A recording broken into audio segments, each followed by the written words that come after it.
Hello everyone, আসসালামু আলাইকুম। কেমন আছো তোমরা সবাই? আশা করি তোমরা অনেক ভালো আছো। আমি আল্লাহর রহমতে অনেকটাই ভালো আছি। তো প্রতিদিনের মতো আজকেও আবার একটা নতুন ভিডিও নিয়ে আসলাম। তো দেখতে থাকো তোমরা, আর আমার চ্যানেলে তোমাদের অনেক স্বাগতম। আর তোমরা যারা এখনও আমাকে সাবস্ক্রাইব করে নি, তো প্লিজ তোমরা আমাকে সাবস্ক্রাইব করে দিও। আর যারা করে দিয়েছো তাদেরকে অসংখ্য ধন্যবাদ। তো এখানে দেখো সকাল সকাল আমি কী করলাম। সকালে ঘরে মাছ আছে, মানে বড় মাছ আছে।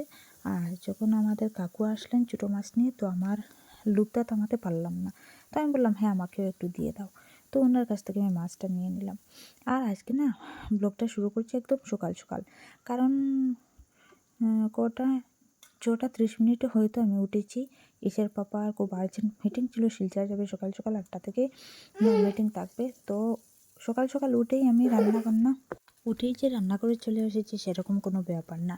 আসলে না আমি বাইরের দিকটা একদম পরিষ্কার করে ঝাড় টাড় দিয়ে ঘর মোছা থেকে নিয়ে সব কিছু শেষ করে আজকে লাস্টে রান্না করে এসেছি। কারণ ইসের পাপা চলে গিয়েছে 7টার দিকে। যেহেতু ওনাকে 8টাতে পৌঁছাতে হবে জায়গায়, তো 7টার দিকে উনি চলে গিয়েছে।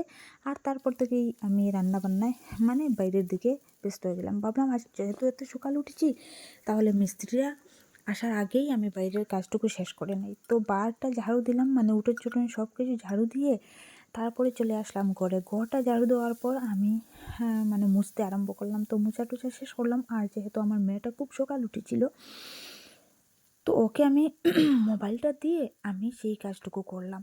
তারপরে ওকেও একটু খাইয়ে দিয়েছি। তারপর ও ঘুমিয়ে গিয়েছে। আর এখন আমি নিঃসন্দেহে নিশ্চিন্তভাবে আমি ভিডিওগুলো করতে পারছি। কারণ জানো তো, ওকে যদি মোবাইল না দিই তাহলে কিন্তু আমাকে কাজ করতে দেবে না। ওকে মোবাইল দিয়ে বসিয়ে রাখি, তারপর আমি নিশ্চিন্ত মতে কাজ করতে পারি। না হয়তো ও অনেক অশান্তি করে কান্না করবে, দুষ্টামি করবে, এদিকে আমাকে ভিডিও করতে দেবে না। আচ্ছা যাই হোক, এখানে তোমরা যা দেখছো, তো আমি শস্য দিয়ে মাছটা রান্না করছি। তো যে মশলাগুলো দিতে হয় তো সেই সবগুলো দিলাম। আমি কাঁচা লঙ্কা 3টা মাত্র দিয়েছি। তারপর সুগা, তারপর এটাকে আমরা কী বলি, মোকা মাছ, জানি না তোমরা কে কী বলো। তো সেগুলো আমি দিয়ে দিলাম এখানে।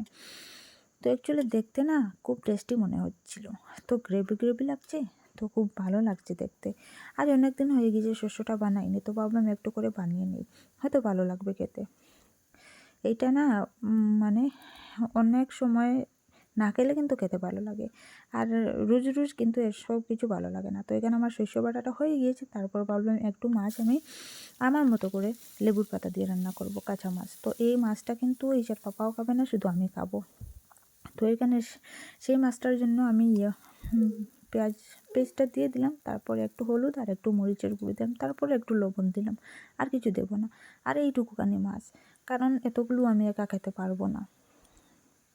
এগুলো শুধু ঝোলটাই ভালো লাগে। কারণ জানো তো, লেবুর পাতার যে গন্ধটা আসে না, সেগুলো আমার খুবই ভালো লাগে। তো এখানে আমি একটু জল দিয়ে দিলাম। তারপর এই জলটুকু শুকিয়ে যাওয়ার পর আমি এটাকে নামিয়ে নেবো। তো এখানে দেখো আমার গ্রেভি গ্রেভি টাইপ হয়েছে, ভালো লাগছে। তো এখানে আমার ভাতটাও হয়ে গিয়েছে। তারপর ওইখানে কি ওই যে শস্য বাটা মাছ ছিল, তো সেগুলো হয়ে গিয়েছে। তারপর আমি আরেকটা তরকারি রয়ে গিয়েছে, সেটা হচ্ছে আলু রান্না করব। তো প্রথমত আমি এখানে একটু পেঁয়াজ দিলাম, কুচি করা না, মানে পেস্ট করা পেঁয়াজ ছিল, তো সেইগুলো দিয়ে দিলাম। তারপর ভালো করে নাড়াচাড়া করলাম। যখন ব্রাউন কালার হয়ে যায় না, তখন আমি সবজিটা ছেড়ে দিই। তো ছেড়ে দিয়ে ভালো করে নাড়াচাড়া করে দেখলাম আমার মশলাটা ধরে যাচ্ছে। তো এখানে আমি খুব তাড়াতাড়ি করে জলটা দিয়ে দিলাম। তো এখানে আমার মাছটাও প্রায় হয়ে গিয়েছে, সব কিছুই প্রায় আমার শেষ হয়ে গিয়েছে। তো এখানে দেখো আমার রান্নাটা কমপ্লিট। আমি রান্নাটা ওপর নামিয়ে দিলাম, তারপরে এক একটা করে ঢেকে দিলাম। তারপর আমি গ্যাসটা পরিষ্কার করব, কারণ জানো তো মেয়েদের প্রফেশনাল কাজ হচ্ছে রান্নাঘরের কাজ। এটা না সব মেয়েদের করতে হয়। আর জানো তো আমার একদম এখন এত বেশি খারাপ লাগে রান্নাঘরের কাজগুলো করতে। আমার মনে হয় আমি বাইরের দিকটা একদম পরিষ্কার করতে পারবো, আমার কিছু মানে খারাপ লাগবো না।